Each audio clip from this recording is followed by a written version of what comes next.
আসসালামু আলাইকুম প্রিয় মদিনাপুরবাসী।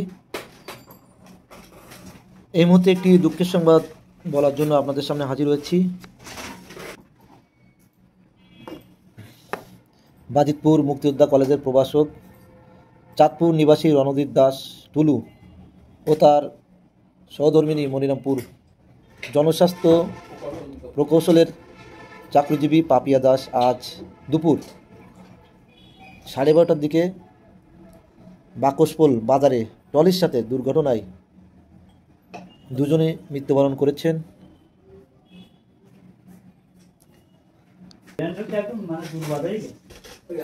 আমরা তাদের আত্মার শান্তি কামনা করছি।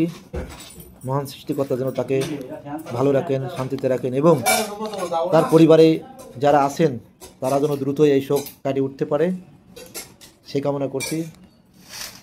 সকলে ভালো থাকবেন, সুস্থ থাকবেন। আল্লাহ হাফেজ। পরিশেষে বলি, আপনারা যারা রাস্তায় চলাচল করবেন একটু নিজেরা সতর্ক হবেন। আল্লাহ হাফেজ।